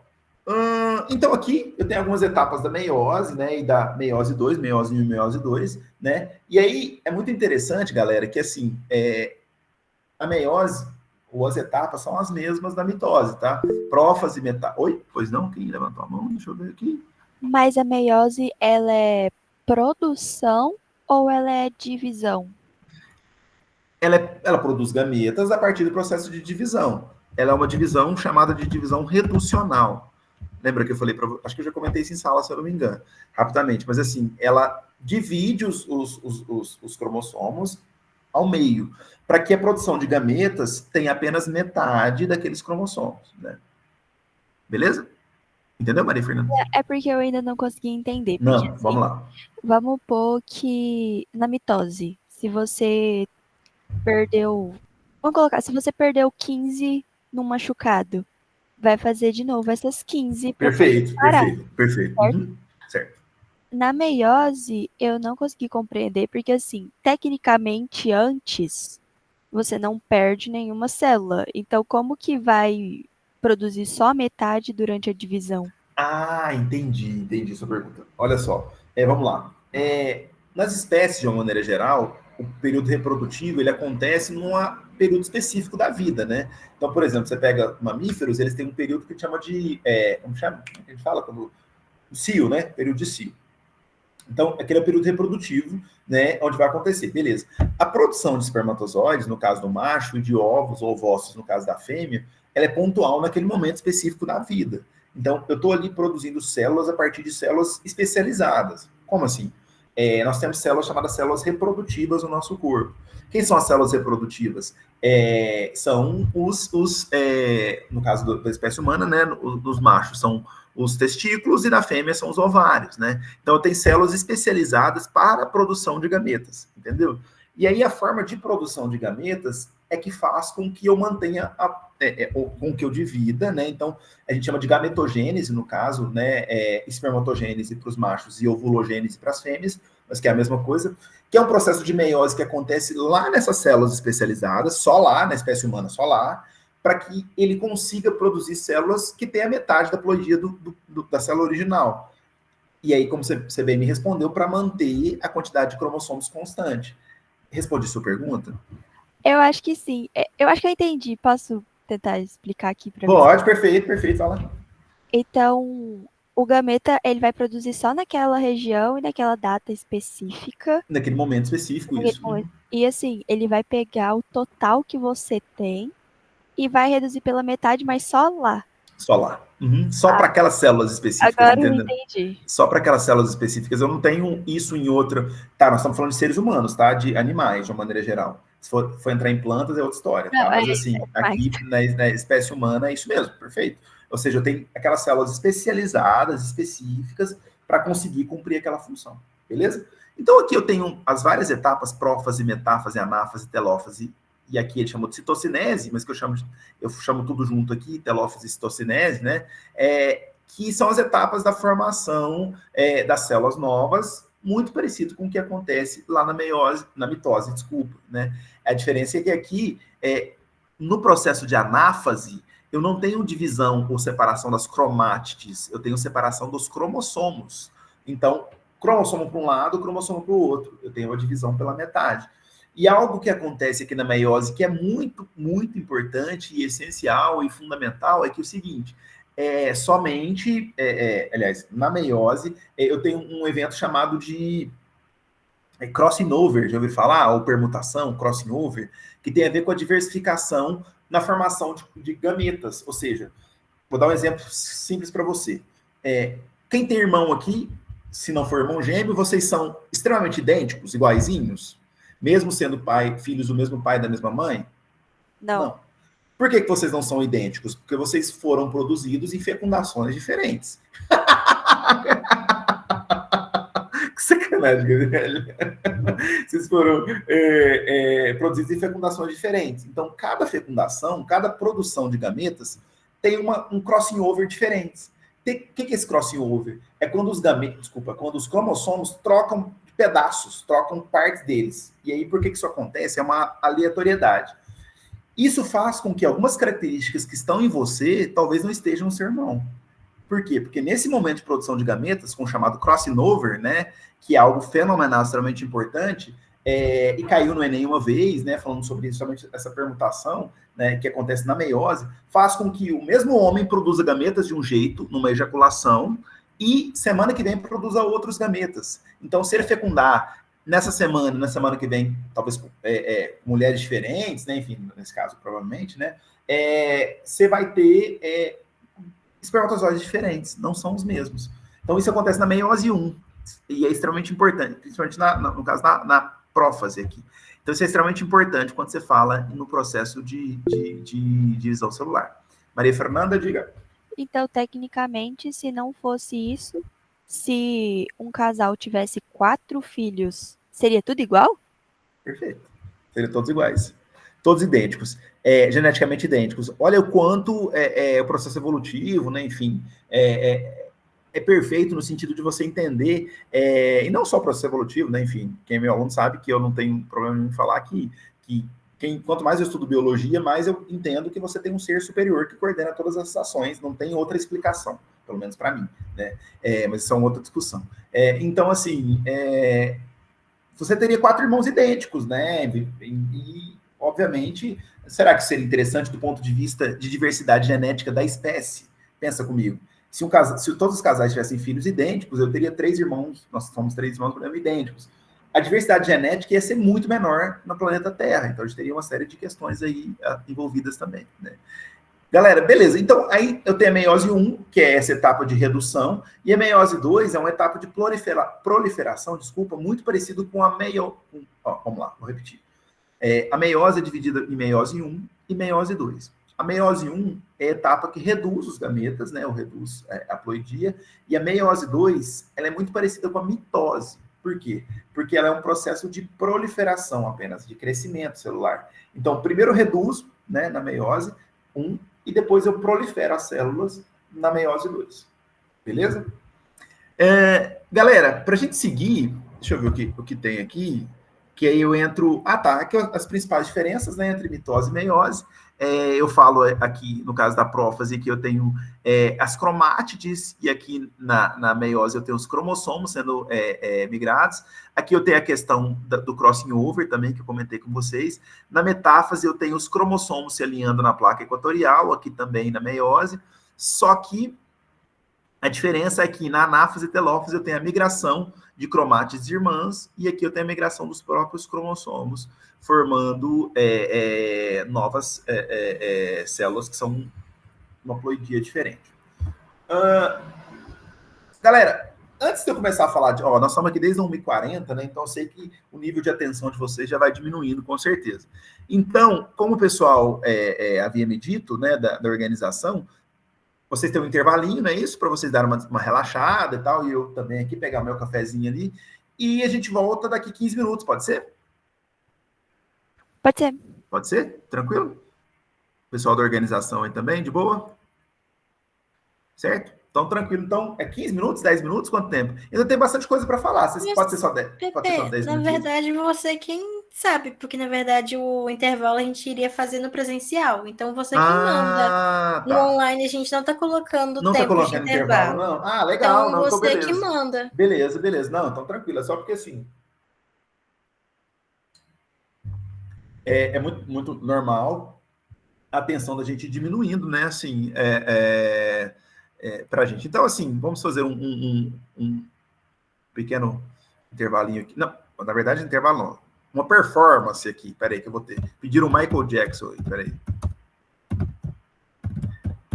Aceito pedidos aí também, se vocês quiserem, tá, gente? Quer ver? Ó, eu vou colocar uma, então, que é de comida, de como essa energia chega até você, como você consegue transformar tudo que você se alimenta em energia, né? Perfeito.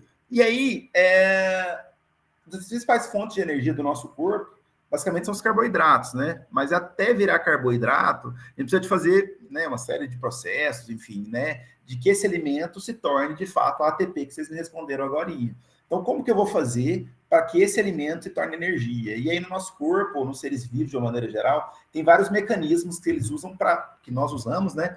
Para que essa energia, ou esse alimento, se torne energia. Perfeito. O primeiro deles, que nosso corpo faz também, mas que outros seres vivos fazem, é a fermentação. Então, ela é comum em fungos unicelulares, principalmente, onde você pega principalmente o Saccharomyces cerevisiae, que é um fungo unicelular aqui, que você utiliza ele para produzir pães, bolos, enfim, né? E esse é um mecanismo utilizado na ausência de oxigênio. Então, o que é essa fermentação, na verdade? É quando você pega um carboidrato, uma molécula de carboidrato, mas não quebra ela completamente. E aí você não consegue quebrar ela completamente, porque está na ausência de oxigênio, mas você produz energia suficiente para aquele ser vivo, né? Então, fungos fazem isso, bactérias fazem isso, por exemplo. A gente tem vários tipos de fermentação. Essa fermentação que eu te falei aí, dos pães, bolos, enfim, é a fermentação chamada fermentação alcoólica, né? Que é a produção de pães, bolos, roscas, cervejas, vinhos, enfim, né? Onde os fungos utilizam parte da glicose para produzir energia para eles, mas a parte não é utilizada. E aí é onde é produzido o vinho, ou produzido outras bebidas e outros alimentos. Mas tem a fermentação lática, que é essa que eu estou mostrando para você aqui também, que é feita por alguns grupos de bactérias, para a produção de queijos, de requeijões, de, enfim, leite, né, iogurte. Essa fermentação lática também, da mesma forma, na ausência de oxigênio, né, um mecanismo anaeróbico, onde você tem, nessa falta de oxigênio, alguns seres vivos, desculpa, no caso aqui fungos, fazendo esse tipo de fermentação. Professor, toda fermentação, todo processo de fermentação, ele tem um resíduo, né? Ele tem um resquício. Então, por exemplo, no caso da fermentação alcoólica, o resíduo é o álcool, né? Aí você me pergunta, professor, mas nunca senti gosto de álcool comendo pão, né? Nunca senti gosto de álcool comendo rosca, né? Por que não? Porque não é uma quantidade significativa sentir gosto. Será, Maria Fernanda? Não é uma quantidade significativa. Por que você acha que você não consegue sentir o gosto de algo quando você come um pãozinho? Porque tem outras coisas, farinha, ovos, açúcar, que pode, como fala? Dar uma mascarada mascarar o gosto. No gosto? Você acha que seria permitido vender pão na padaria se tivesse álcool nele? Para crianças e jovens e... O que você acha? Então, eu acho que... Aqui o Eduardo tocou num ponto aqui, ó. Porque ele evapora... O Juliano também, porque ele evapora no forno, justamente. Na hora que você tá assando. Então, vamos lá. Quem já fez pão em casa aqui, ou rosca, tem o tal da massa crescer, né? Não, tem que deixar a massa crescer. Então, a massa, ela vai inchando mesmo, assim, né? Aquele da massa crescer é o gás carbônico produzido na fermentação que tá ali, e o próprio álcool também, que começa a produzir. Mas aí tem a questão. A maior parte dele evapora durante o processo da preparação, né, no forno, ou até nesse processo de crescimento da massa mesmo. Então, esse crescimento é o gás carbônico, que é oriundo do processo de fermentação, mas o álcool evapora. Então, a gente não tem esse álcool mais, assim. Então, na verdade, toda a fermentação alcoólica, né, toda a produção de pães, bolos, roscas, produz álcool, mas ele não fica retido. A mesma coisa é a fermentação lática, que é essa que eu estou te mostrando aqui agora nesse videozinho, que é para a produção de roscas, né, de derivados queijos, derivados do leite, né? Essa fermentação, ela tem como resíduo o ácido lático, né? E o ácido lático, não tem problema nenhum, a gente usa, né, na alimentação também e tal. Mas esse tipo de fermentação lática, nosso corpo faz também. Ah, mas como assim, professor? Você não está falando que fermentação são mecanismos de produção de energia na ausência de oxigênio? Nós não temos oxigênio o tempo inteiro? O show da Luna? Ah, que legal! Melhor professora da infância, show da Luna legal mesmo. Não, preciso começar a passar o show da Luna para os meus meninos. Boa, bem. Aí, tá, mas você não está falando que a fermentação é algo específico, por exemplo, de seres que estão na ausência de oxigênio, mas você está falando que nós fazemos, mas nós temos oxigênio disponível, né? Enfim, porque em que momento o nosso corpo faz fermentação lática? O que você acha? Ou faz algum tipo de fermentação? Imagine você que eu comecei na academia essa semana. E eu comecei na academia. E aí, eu me empolguei na academia, né? E aí eu fiquei naquele exercício que faz assim.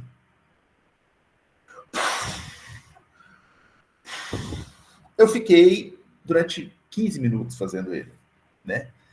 Meu corpo não estava acostumado com aquela atividade, mas eu achei massa e fiz. Fiquei 15 minutos fazendo essa mesma atividade. No outro dia eu estava... Por que dói? Por que dói aqui? Fica doendo. O que faz doer? Que você forçou o músculo. Ele pegou peso, ele tá sentindo. Perfeito. Mas o que esse forçar o músculo significa o seguinte: ele tinha energia até um certo ponto, porque tinha oxigênio disponível, estava fazendo respiração. O Thales comentou, o ácido lático também. Ele estava fazendo fermentação. Desculpa, eu estava fazendo respiração. A Manuela também falou pelo ácido lático, muito bem. O que é isso? Ele estava fazendo a respiração normal, quando eu tinha oxigênio disponível. Quando eu continuei fazendo atividade física muito pesada, o músculo, o oxigênio acabou. Mas se acabou, não dá para fazer respiração celular. Tá, mas o cara tá forçando, tá precisando de energia. O que eu vou fazer? Fermentação lática. E então ele utiliza a estrutura própria a glicose disponível que está ali e começa a fazer fermentação lática. Só que quando ele faz a fermentação lática, ele forneceu a energia que você precisava. Beleza. Só que ficou aquele resíduo, que é o ácido lático. Esse resíduo dá esse enrijecimento no outro dia, ou essa dor no outro dia. Isso não acontece só quando você está malhando, não. Tipo, às vezes, eu gosto de jogar futebol, eu, por exemplo. Eu gostava muito de jogar futebol e tal, mas aí foi diminuindo, né? Machuquei o joelho várias vezes e tal. E aí, mas de vez em quando tem uma pelada no final do ano, a galera me chama para jogar, eu jogo lá um pouquinho. Eu tô forçando músculos que eu meio que desacostumei a forçar, né? No outro dia tá tudo doendo. Também fermentação lática. Então, esse ácido lático, ele fica depositado lá e é o que causa esse enrijecimento, digamos assim. Diga, Maria Fernanda. Mas vamos pegar o exemplo da academia, então. Uhum. Você falou que quando você faz a primeira vez, dói no outro dia. Sim. Mas o que acontece depois, então, quando a pessoa faz, tipo, por 1 mês ou 2 meses? Para não tem dor, né? Isso. O que você acha que isso acontece? É porque aumenta a força e não precisa de tanta energia? Quase isso, quase isso. Lembra que eu comentei com você, e foi ótima a sua pergunta para a gente fazer um link que eu comentei lá no começo da aula. A gente tem células e tem organelas, não é isso? E essas organelas nos auxiliam a desempenhar as funções que as células têm que desempenhar. Então, eu comentei com você que uma célula muscular precisa produzir muita energia. Ela produz energia, daqui a pouco eu vou te contar como, através da respiração celular, mas precisa muito de mitocôndria. As mitocôndrias, o que acontece? Você, naquele primeiro dia, você não estava acostumado, você não tinha mitocôndrias suficientes para produzir a energia que você precisava. Mas daqui a 2 meses você vai ter. Por quê? Porque o seu tecido muscular, ele foi, como é que é a palavra? Ele foi estimulado, e sendo estimulado, há uma produção de novas células. Olha que massa, através de mitose, falamos na aula de hoje também. E essa produção de novas células através de mitose, essas novas células vão ter mais mitocôndrias. Por quê? Porque agora ele entende, o seu corpo entende, né? O seu tecido muscular entende, que você vai forçar aquele músculo, que ele precisa de produzir mais energia. Por isso que daqui a 1 mês, 2 meses não dói. Eu gosto de correr, quem me segue nas... Entendeu? Massa, né? Você pratica, tipo, algum instrumento, coisa assim, e dá calo na mão? Que aí o tecido ele vai vir mais... não. Aí o calo tem a ver mais com uma estrutura no tecido epitelial, que é como se fosse uma lesão mesmo, né? O calo acaba sendo uma lesão que que cicatriza e acaba ficando aquele resíduo do tecido epitelial por um uso contínuo, né? Dá para você fazer uma analogia, mas são processos biológicos diferentes. Mas dá para você fazer uma analogia assim. Com certeza. Por exemplo, quem me segue nas redes sociais aí sabe que eu gosto de correr, né? As primeiras vezes que eu corri, minhas pernas doíam muito por fermentação lática, né? Só que aí fui criando uma rotina, né? Enfim, com fortalecimento muscular também, enfim, que é importantíssimo e que eu faço. Hoje eu não sinto mais dor, mas era muito comum ter essa dor no início. Bom, já que a gente está falando da mais importante forma de produção de energia, é a respiração celular. Veja bem, uma coisa é quando eu faço a respiração pulmonar, é diferente. Então, eu estou mandando oxigênio para dentro dos meus pulmões e estou devolvendo gás carbônico. Essa é a respiração que a gente fala anatômica, né? Ou respiração pulmonar, né? A respiração celular é aquela que acontece dentro da sua célula. Então, é a forma de produção de energia lá dentro da sua célula. A gente dá esse nome porque é a forma como o pão que você comeu vai virar energia. O macarrão que você comeu no almoço vai virar energia. Então, todo esse processo de respiração celular tem 3 etapas, né? E essas 3 etapas envolvem algumas organelas, as que nós discutimos hoje com vocês. E nós vamos começar a discutir um pouquinho, mas de uma maneira mais resumida, né? Porque, mais uma vez, respiração celular, quando eu dava aula no primeiro ano, eu ficava, sei lá, 3 aulas para falar sobre isso, né? 4 aulas. Então, é um tema bem complexo. Mas vamos lá. Toda respiração celular tem como combustível a glicose. O que é um combustível? É aquilo que vai fazer o processo funcionar. Então, a respiração celular só acontece quando você tem glicose disponível. De onde vem essa glicose para você? Do papá, do alimento, né? Oxigênio disponível. Lembrando que se você não tem oxigênio disponível, o que é feito é a fermentação, né? Como a gente comentou. A partir da respiração celular, você tem gás carbônico sendo produzido, água e principalmente energia no formato de ATP. A gente já falou sobre isso aqui. Tem 3 etapas: glicólise, ciclo de Krebs e fosforilação oxidativa ou cadeia transportadora de elétrons. Galera, a ideia aqui, obviamente, é a gente discutir de maneira mais resumida, para você entender, né, como que é feito esse processo de respiração celular. Vamos lá. A respiração celular a glicose, então, de onde vem essa glicose? Do seu alimento. Essa glicose, ela entra dentro da sua célula através da membrana plasmática, a gente falou na aula de hoje, lembra? Ela entra através da membrana plasmática e ela sofre uma primeira etapa de quebra inicial da glicose, que a gente chama de glicólise. Lise significa quebra.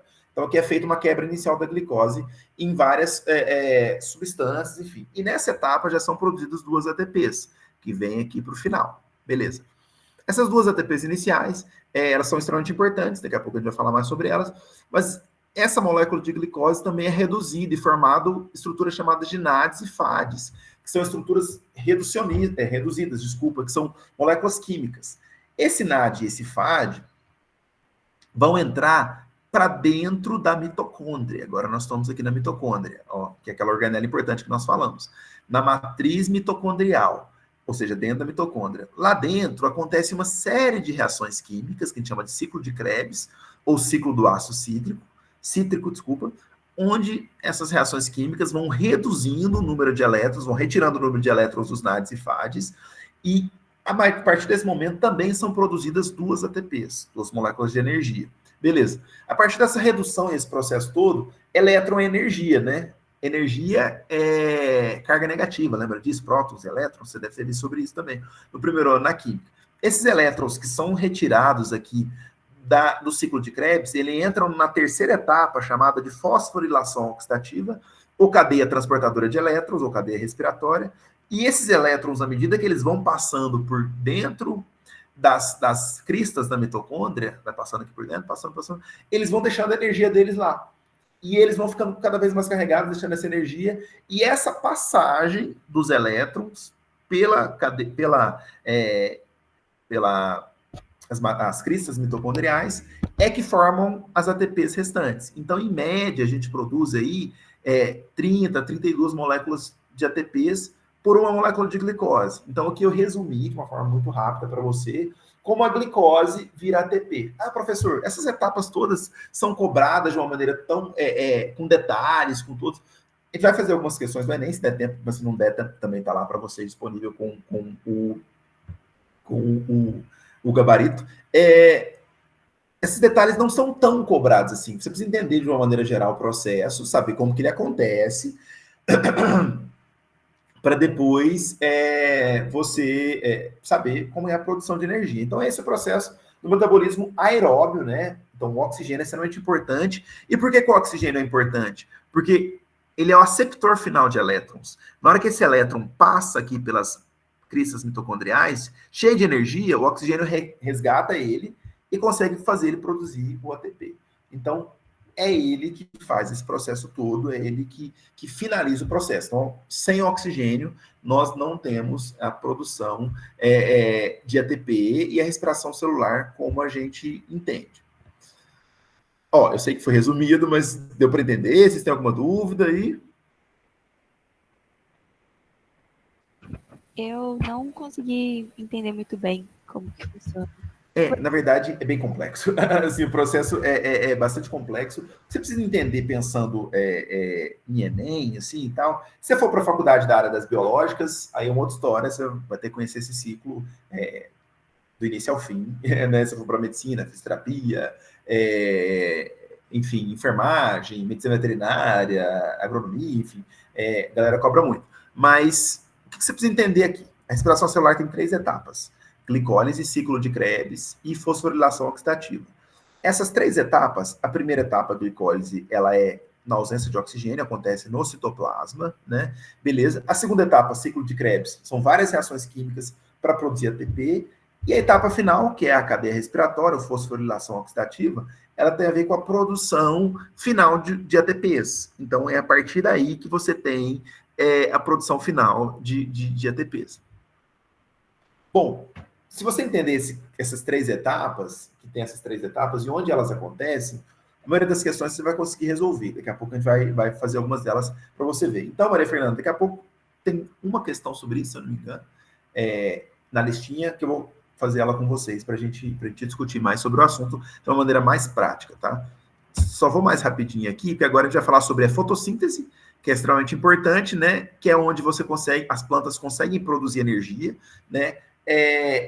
As plantas sequestram gás carbônico, né? Então, por isso que a fotossíntese é tão importante, porque ela retira o gás carbônico da atmosfera e libera o oxigênio, né? Então, além de ser a base de toda a cadeia alimentar de todos os seres vivos, as plantas, né? Porque elas produzem oxigênio para a gente e elas servem como fonte energética, elas também sequestram o gás carbônico da atmosfera, e aí, em tempos de mudanças climáticas, como esse que a gente está vivendo, infelizmente, a situação lá no sul do Brasil, que acho que todos vocês estão acompanhando, né? E se puderem ajudar, da forma que puderem ajudar, será muito bem-vindo, porque eu tenho uma professora que era professora do IF, talvez vocês não conheceram, a professora Tatiana Boff, que está lá, minha amiga, que está na cidade de Pelotas hoje, está iniciando, infelizmente, o processo de inundação lá, então, eles estão precisando de muita coisa, então, o que vocês puderem ajudar, né, é muito importante. Então, quando a gente fala em mudanças climáticas, muito dessas mudanças climáticas tem a ver com um excesso de carbono na atmosfera, né, e esse excesso de carbono leva a aquecimento global e a climas extremos, né, eventos extremos, como a gente tem falado sobre isso.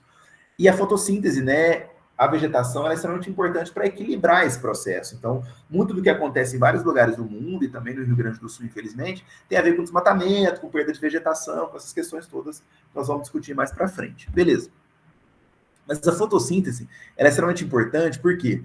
Porque ela sequestra esse gás carbônico, como eu disse, e quando é feito o sequestro desse gás carbônico, ele converte esse gás carbônico através de várias etapas, né, enfim, junto com a água e energia luminosa, você produz o quê? A glicose. Então, você tem o dióxido de carbono, que é sequestrado pela planta, juntamente com a energia luminosa, né?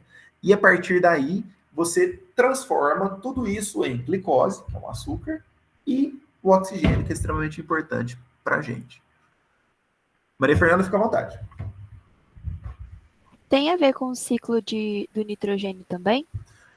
Na verdade, a gente vai falar sobre isso mais para frente, né, esse ano, né, na ecologia, mas o ciclo do nitrogênio é um ciclo que está associado à nutrição das plantas. Então, você tem aí nitratos, nitritos, a gente vai falar bastante sobre isso mais para frente. É um ciclo bem importante, bem interessante, e cai muito no Enem também. Nesse caso, especificamente, a fotossíntese, ela é basicamente o dióxido de carbono, ou CO2, que é sequestrado pela planta. Vamos lembrar, as plantas, elas têm estômatos que estão na superfície dela. Estômato é como se fossem as boquinhas das plantas, né? Essas boquinhas, elas abrem e fecham, e quando elas abrem e fecham, elas sequestram esse gás carbônico, e esse gás carbônico, junto com a energia luminosa, uma sequência de reações químicas, né? A fase clara, a fase escuro, ciclo de Calvin-Benson, várias reações químicas que acontecem, eles produzem a glicose, né, que é a base da cadeia alimentar, o açúcar principal dos seres vivos e o oxigênio para o planeta. Então, grande parte do oxigênio que nós estamos respirando tem a ver com as plantas, mas com as algas também, né? Enfim, tem essa história toda. E o ciclo do nitrogênio, a gente vai falar dele mais para frente, em sala de aula, que é nos ciclos biogeoquímicos, é um dos ciclos mais importantes quando você estuda ecologia, sabe? Então, a gente vai falar disso mais para frente. Esse tem a ver com o ciclo do carbono, tá? Que a gente vai falar dele também, que é a principal forma de retirar carbono da atmosfera. A partir da fotossíntese, né, do plantio de árvores. Então, plantem árvores, façam sua parte. Galera, bom, então, a fotossíntese, ela tem a etapa que é a absorção de luz, a etapa que é o transporte de elétrons, a etapa que é a produção de ATP, né, enfim, produção de energia, e a fixação de carbono, que é o final, e que produz as moléculas de glicose, que são o objetivo final da fotossíntese. Vejam bem, eu falei de 3 mecanismos de produção de energia, que são fermentação, respiração celular e fotossíntese, para vocês, de uma maneira bem resumida, claro, mas quem quiser mais conteúdos, claro, estou sempre à disposição para disponibilizar para vocês. Vamos direto, eu tenho 10 minutinhos só, então eu vou compartilhar com vocês aqui. Acho que eu vou conseguir fazer 2 questões que estão no Enem, mas as que eu não consegui fazer estão todas disponibilizadas para vocês, passei para o João, e elas estão com um gabarito, não só o gabarito explicado, tá? Então, por exemplo, a letra E, mas por que a letra E? Aí eu explico para você lá, tudo discriminadinho, bem legal. Então, o que a gente não conseguiu fazer aqui, as questões estão com resposta. Boa, Giovana, a diferença entre quimiossíntese e fotossíntese, vamos lá. Eu nem falei da quimiossíntese porque é um mecanismo mais específico de algumas bactérias, de algumas seres vivos mais simplificados. Mas vamos lá, a fotossíntese tem como principal ferramenta para a produção de oxigênio e de glicose energia luminosa e o dióxido de carbono. Então, eu tenho CO2 e energia luminosa como combustíveis, como reagentes para produzir. Perfeito? A quimiossíntese, no caso, geralmente são seres vivos que vivem em regiões inóspitas, como, por exemplo, fontes hidrotermais, bactérias que vivem em altas temperaturas, bactérias que vivem no solo, e elas não conseguem converter essa energia luminosa e nem esse gás carbônico. Então, eles usam, por exemplo, o fósforo, eles usam, por exemplo, o mercúrio, eles usam, por exemplo, outros componentes para produzir energia, entendeu? Então, é uma síntese de energia a partir de compostos químicos. Por isso a gente chama de quimiossíntese. Já a fotossíntese, foto vem de luz, né? É uma produção de energia, síntese de energia a partir da luz solar. Entendeu, Giovana? De boa. Suave na nave? Tranquilo. Então vamos lá. Vou resolver uma questão com vocês. Nós somos 2 tristes. Espera aí. Deixa eu encontrar aqui. Deixei aberto aqui.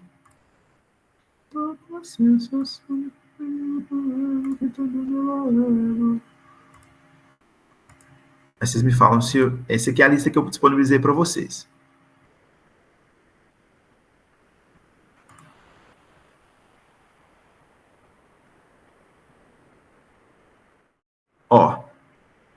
Estão vendo aí? Afirmativo. Beleza, obrigado. Então, uma questão do Enem, essa caiu em 2017, se eu não me engano, tá? Fala o seguinte: normalmente, as células do organismo humano realizam a respiração aeróbica, na qual o consumo de uma molécula de glicose gera 38 moléculas de ATP. Falamos sobre isso, perfeito. Contudo, em condições anaeróbicas, que são na falta de oxigênio, né, o consumo de uma molécula de glicose pelas células é capaz de gerar apenas 2 moléculas de ATP. Ou seja, em condições normais, né, condição de oxigênio, respiração aeróbica, eu tenho a formação de 38 moléculas, e quando eu não tenho, né, ela gera apenas 2 moléculas. Com certeza, então, é muito mais eficiente quando eu tenho oxigênio, não é isso? Beleza. E aí, quando tem gráfico, você fala, ih, meu Deus do céu, é gráfico, fudeu. Não, cara, quer ver? Presta atenção. Quando é de gráfico, você fala assim, peraí, deixa eu ver o que ele está perguntando primeiro. Ele pergunta o seguinte, então, ele fala assim, qual curva representa o perfil de consumo de glicose, né, de glicose, para a manutenção da homeostase de uma célula que inicialmente está em uma condição anaeróbica e é submetida gradualmente ao aumento na concentração de oxigênio. Fala, nossa, meu Deus do céu, muita informação. Não, cara, peraí. Vamos lá. Então, ele quer que você analise qual curva qual das curvas? Então, tem a curva 1, a curva 2, a curva 3, a curva 4 e a curva 5. Perfeito? Beleza. Ele fala o seguinte, então, todo gráfico, gente, toda questão de gráfico, você precisa identificar quais são o eixo X e o eixo Y. Aqui eu tenho consumo de glicose no eixo Y e no eixo X, concentração de oxigênio. Perfeito? Então, eu tenho consumo de glicose, concentração de oxigênio. Tá. Ele falou o seguinte, uma palavra-chave aqui, homeostase. Você sabe do que se trata? O que é homeostase? Não. O que você acha que é? O que vocês acham que é? Ixi, tem alguma coisa errada aí, peraí. Vocês estão conseguindo ver bem? Peraí, tem uma parada aqui. O que é homeostase? Homeostase é manter as condições normais constantes, as condições do seu corpo constante. Eu falo que a gente vive em homeostase, porque, por exemplo, nossa temperatura média é 36,5. A gente tem um equilíbrio entre as reações químicas. Então, quando ele fala para você o seguinte, qual curva representa o perfil de consumo de glicose para manutenção da homeostase, ou seja, para manter o ser vivo, né, de uma célula que inicialmente está em condição anaeróbica? Pensa comigo, se ela está numa condição anaeróbica, se ela não tem oxigênio, para produzir a mesma quantidade de glicose, né, para produzir a mesma quantidade de ATP, né, de energia, ela vai precisar consumir mais ou menos glicose? Mais. Por quê? Porque lembra que numa condição anaeróbica, ele te contou isso lá em cima, numa condição de falta de oxigênio, eu preciso de muito mais oxigênio para produzir a mesma quantidade de glicose, não é isso? Aliás, desculpa, eu preciso de muito mais glicose para produzir a mesma quantidade de ATP, a mesma quantidade de energia. Então, lá no início, numa condição de falta de oxigênio, de baixo oxigênio, ele vai estar fazendo o quê? Fermentação. Se ele está fazendo fermentação, o rendimento é só de 2 ATPs, é muito pequeno. Então, eu vou precisar consumir muito mais glicose. Então, eu vou consumir muito mais glicose. Só que à medida que o aporte de oxigênio for aumentando, eu for colocando mais oxigênio, que é o que ele te contou aqui na questão, o oxigênio vai aumentando. Meu consumo de glicose vai diminuindo. Por quê? Porque aquele processo vai se tornando muito mais eficiente. Se vai se tornando mais eficiente, eu vou produzindo muito mais ATPs. Muito mais ATPs. Então, eu produzo mais ATPs com menos glicose. Então, a tendência é falta de oxigênio. Eu tinha consumo de muita glicose, porque eu precisava produzir ATP ali. À medida que o oxigênio vai aumentando, ele passa a fazer respiração celular. Se ele passa a fazer respiração celular, ele vai diminuindo a quantidade de glicose consumida, porque o oxigênio foi aumentando. Ele sai de uma fermentação para uma respiração celular. Conseguiram entender? Sim.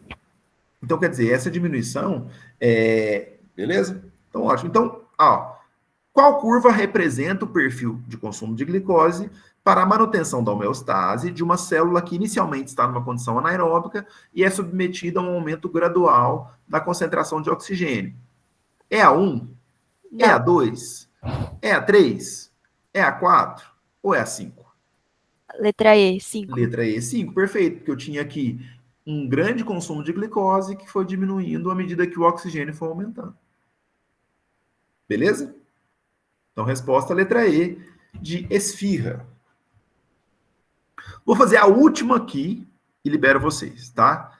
Vou ser pontual, pelo menos vou tentar. Essa última caiu no Enem também. Ela tem a ver com fotossíntese, como típicas questões do Enem. Nós vamos fazer muitas ainda, tá, gente? Relaxa, esse aqui, né? Nós vamos fazer várias questões nas minhas provas, então, né? Fica tranquilo. Então, seguinte. Pesquisadores conseguiram estimular a absorção de energia luminosa em plantas graças ao uso de nanotubos de carbono. Questões do Enem sempre muitas informações, textos longos, mas você tem que tirar aquilo que você realmente precisa. Beleza, então ele disse que pesquisadores conseguiram estimular a absorção de energia luminosa em plantas graças ao uso de nanotubos de carbono. Então ele pegou um monte de plantinha e colocou os nanotubos lá dentro da plantinha, beleza. Para isso, nanotubos de carbono se inseriram no interior dos cloroplastos por uma montagem espontânea através de membranas de cloroplasto. Então ele colocou lá dentro da plantinha essas coisas. Pigmentos da planta absorvem as radiações luminosas, os elétrons são excitados e se deslocam no interior das membranas dos cloroplastos e a planta utiliza em seguida essa energia elétrica para a fabricação de açúcares. Cara, ele resumiu aqui a fotossíntese para você. Os pigmentos são absorvidos, né? Enfim, a energia luminosa é absorvida, os elétrons são excitados e forma na membrana do cloroplasto o açúcar, que é a glicose. Ele resumiu para você a fotossíntese. Aí ele continua. Os nanotubos de carbono podem absorver comprimentos de onda habitualmente não utilizados pelos cloroplastos. E os pesquisadores tiveram a ideia de utilizá-los como antenas, estimulando a conversão de energia solar pelos cloroplastos com o aumento do transporte de elétrons. O que ele contou? O cloroplasto ele não consegue absorver tanta luz.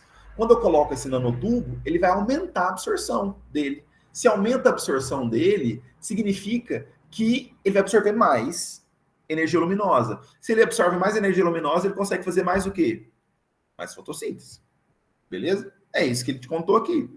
Vamos ver a pergunta dele.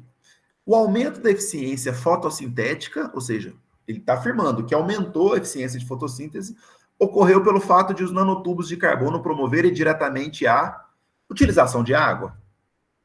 Nada a ver. Não. Absorção de fótons? Eu acho que é essa. Sim, essa é a resposta. Ou seja, ele aumentou a absorção de luz, uai. O que o nanotubo fez? Ele fez aquela plantinha.